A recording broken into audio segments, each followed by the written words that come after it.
तो हे फ्रेंड्स, तो आज का वीडियो जैसे आपने थंबनेल और टाइटल देखकर समझ ही लिया होगा कि आज का वीडियो किस टॉपिक पर बेस्ड है। तो फटाफट हम टॉपिक की तरफ चलते हैं। इसमें हम इस टॉपिक को हम दो कैटेगरीज में डिवाइड करेंगे।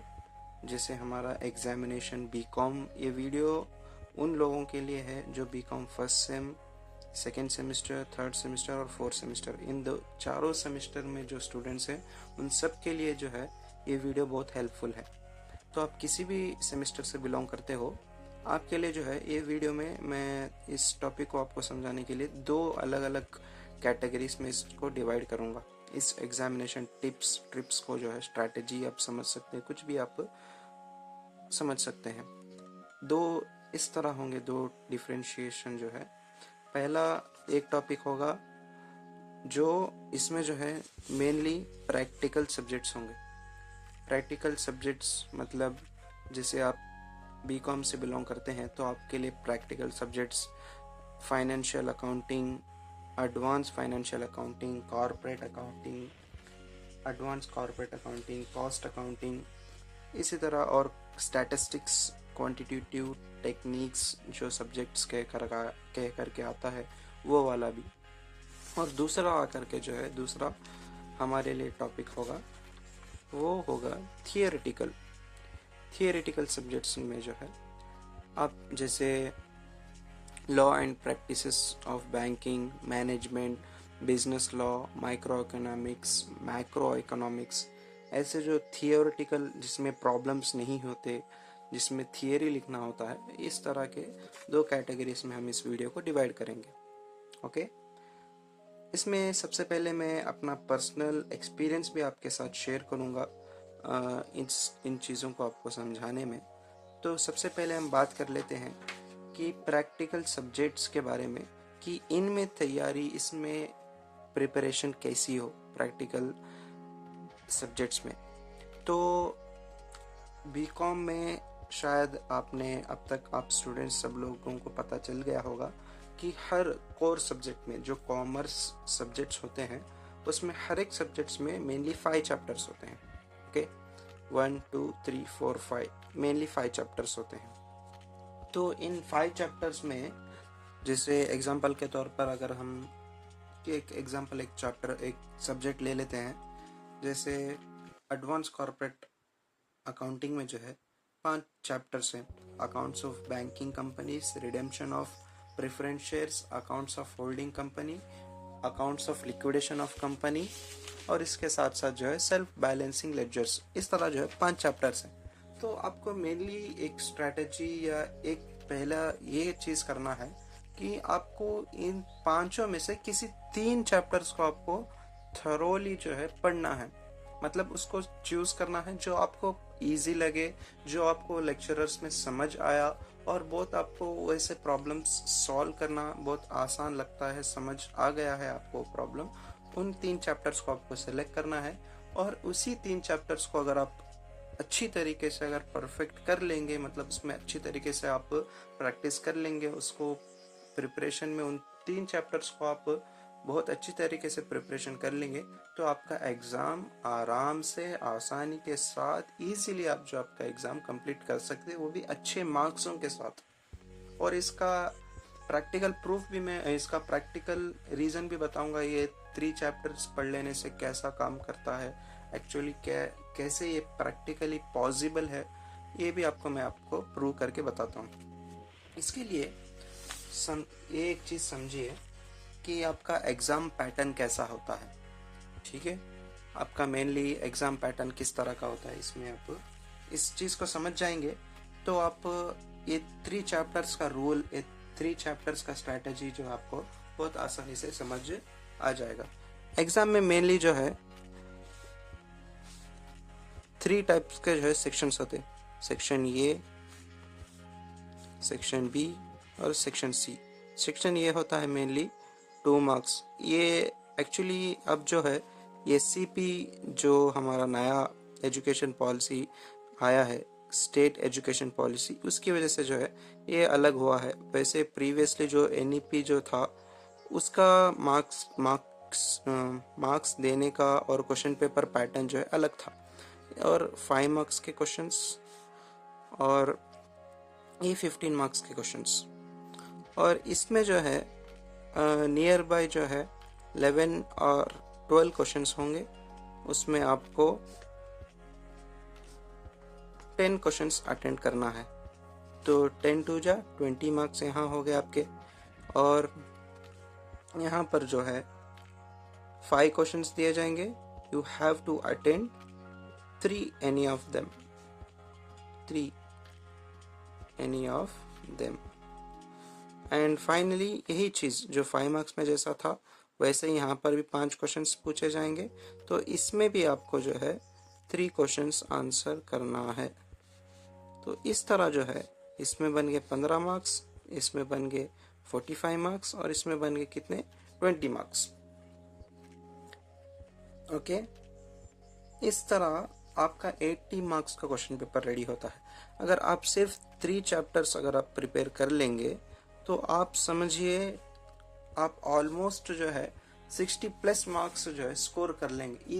इजीली जो आप आराम से स्कोर कर लेंगे, किसी भी टेंशन के बगैर, किसी हेडेक के बगैर। आराम से आपका प्रिपरेशन भी अच्छा होगा और आप एग्ज़ाम्स में जो है अच्छी मार्क्स भी लाएंगे। इसकी वजह ये है कि समझिए इसमें जो है 5 क्वेश्चंस और इसमें 5 क्वेश्चंस पूछते हैं। तो मैंने क्या बताया शुरू में कि कितने चैप्टर्स होते हैं कॉमर्स के कोर सब्जेक्ट्स में, 5 चैप्टर्स। 5 चैप्टर्स मीन्स यहाँ 5 क्वेश्चंस, मतलब हर एक चैप्टर से एक क्वेश्चन उठाया जाएगा। हर एक चैप्टर से जो एक क्वेश्चन ज़रूर ज़रूर जो है लिया जाएगा। तो उस हिसाब से जो है अगर आप कोई 3 चैप्टर्स अच्छी तरीके से पढ़ लेंगे तो आपको यहाँ आंसर करना भी कोई 5 क्वेश्चंस को आंसर नहीं करना, सिर्फ 3 क्वेश्चंस को आप आंसर करना है। तो अगर आप कोई भी 3 चैप्टर जो आपको ईजी लगे वो अगर आप पढ़ लेंगे, अच्छी तरीके से प्रिपरेशन कर लेंगे, तो वही क्वेश्चंस अगर आप अटेंड कर लेंगे तो यहाँ पर आपको फुल 15 मार्क्स मिलेंगे। यहाँ पर आपको फुली 45 मार्क्स आपको आसानी से ईजिली आप स्कोर कर लेंगे। और बाकी रहा ये जो 1 वर्ड आंसर्स या 1 सेंटेंस आंसर, इसका जो है इसमें जो है इसमें ज़्यादा हैवी क्वेश्चंस नहीं पूछे जाते और ना ही आपको लेंथी आंसर्स लिखना होता है। इसमें जो है मेनली आपको जो है चैप्टर्स के नेम्स और इम्पोर्टेंट टर्मिनोलॉजी आपको पढ़ कर जाना है, उसका डेफिनेशन और उसके टाइप्स वगैरह कुछ हो तो उसको आप उस पर मेनली फोकस करना है। अगर आप प्रैक्टिकल अच्छी तरीके से आप थोड़ा क्लासेस वगैरह अटेंड किए हैं तो आपको वो आंसर आप अपने ओन वर्ड्स में भी आप आंसर्स को आंसर फॉर्मेशन आप कर सकते हैं। ठीक है, ये हो गया प्रैक्टिकल सब्जेक्ट्स का। एक और चीज़ जो है आप मेनली फोकस करें प्रैक्टिकल सब्जेक्ट्स में। अगर आपको टफ लग रहा है, समझिए आपको 2 चैप्टर्स अच्छे आ गए, तीसरा चैप्टर आपको टफ लग रहा है और तीनों चैप्टर आपको टफ लग रहे हैं, तो आप मेनली जो है वो चैप्टर का बड़े 15 मार्क्स या 5 मार्क्स के फॉर्मेट्स प्रैक्टिस करें। वो फॉर्मेट्स बैलेंस शीट का फॉर्मेट हो गया, जैसे बैलेंस शीट का फॉर्मेट हो गया, P&L का फॉर्मेट हो गया, एज पर कंपनीज एक्ट 2013 का बैलेंस शीट फॉर्मेट हो गया। जो भी फॉर्मेट्स वगैरह उसमें दिए जाएं तो उनको आप अच्छी तरीके से फॉर्मेट प्रैक्टिस करें। अगर आप फॉर्मेट भी डाल करके अगर थोड़ा ऊपर नीचे नंबर्स डाल भी देंगे तो आपको फॉर्मेट का मार्क्स दे देंगे। भले ही आपका बैलेंस शीट टैली ना हुआ हो लेकिन आपको उस फॉर्मेट का आपको मार्क्स मिल जाएगा।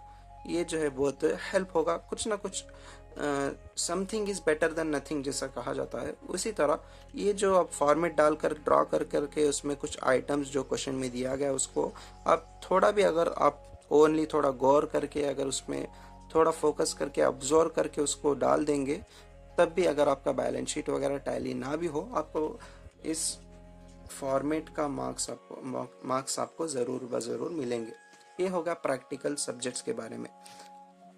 और आखिरी में इस वीडियो के एंड में जो है मैं ये भी बताऊंगा और कुछ टिप्स भी बताऊंगा जो दोनों प्रैक्टिकल और थियोरेटिकल दोनों सब्जेक्ट्स के लिए हेल्प होते हो। अब चलते हैं थियोरेटिकल सब्जेक्ट्स की तरफ। थियोरेटिकल सब्जेक्ट्स जैसे हमने सुना थियोरेटिकल सब्जेक्ट्स के बारे में, जैसे बिजनेस लॉ हो गया, लॉ एंड प्रैक्टिस हो गया, मैनेजमेंट बिजनेस लॉ हो गया, ये सब जो थियोरेटिकल होते हैं जिसमें प्रॉब्लम्स वगैरह नहीं आते, वो उसी में भी आप यही सेम स्ट्रैटेजी आप अप्लाई करें, लेकिन उसमें फॉर्मेट्स वगैरह नहीं होते। तो उसमें आप मेनली जो है डेफिनेशंस पर गौर करें और टाइप्स पर, और मेनली जो टर्मिनोलॉजी को आप अच्छी तरीके से पढ़ें। और आप जैसे अब ये जो एरा है, अब जो एरा चल रहा है, ये एआई का एरा है, ये एआई का दौर है। तो इसमें आपको chat GPT, cloud, Gemini, perplexity, जो एआई आपको अच्छा लगे, जो एआई आपको अच्छी तरीके से समझा सके, आपको समझाता है, जिसमें आपको वो पॉइंट समझ में आते हैं, तो उससे कोई, अगर आपका कॉन्सेप्ट क्लियर नहीं है तो पहले जो है कोशिश करें आपके टीचर से कॉन्सेप्ट क्लियर करने की। अगर टीचर से ना हो पाया, या टीचर्स को कांटेक्ट नहीं कर पाए, या आपको हिचकिचाहट होती है, डर होता है, तो आप ज़रूर इन एआई प्लेटफॉर्म्स को, एआई एप्लीकेशंस को यूज़ करें।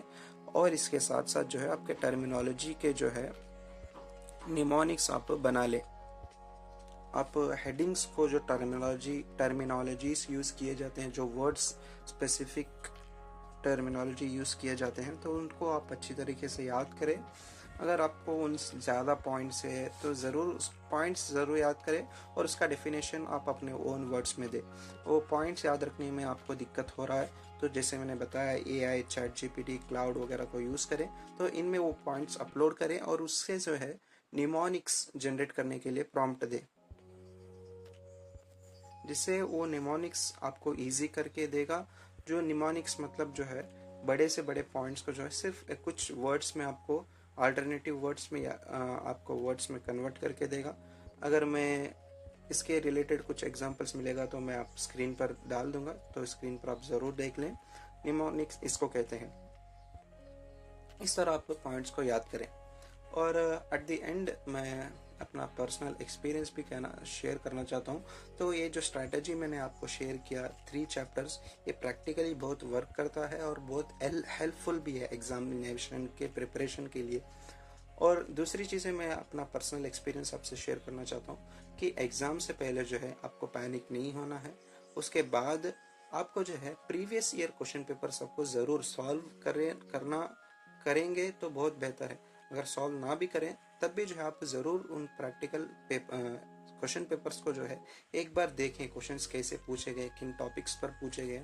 और मेरा एक पर्सनल एक्सपीरियंस है कि मैं एक बार जो है पिछले सेमेस्टर ही जो है मेरा एग्जामिनेशन हो रहा था, वो भी प्रैक्टिकल सब्जेक्ट का।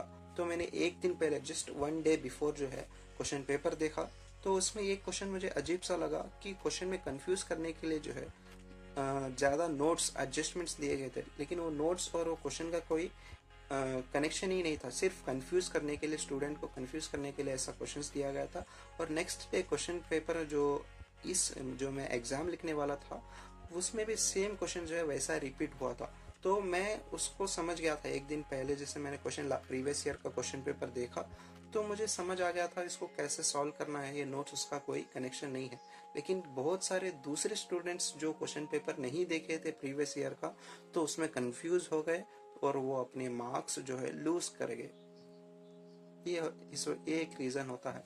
तो आप ज़रूर जो है प्रीवियस ईयर क्वेश्चन पेपर उसको आप देखें, और जो भी टॉपिक्स आपको अनक्लियर लगे तो उसको जो है आप यूट्यूब के ज़रिए, चैट जीपीटी के ज़रिए ज़रूर जो है, ऑनलाइन में यूट्यूब में इतने सारे लेक्चरर्स, वीडियोस, इतने अच्छे अच्छे टीचर्स मौजूद हैं, प्रेजेंट हैं, तो उनको ज़रूर आप यूज़ करें। उन वीडियोस को देखकर अपने कॉन्सेप्ट क्लियर करें, और एग्जामिनेशन से आप पैनिक ना हो, ना डरे।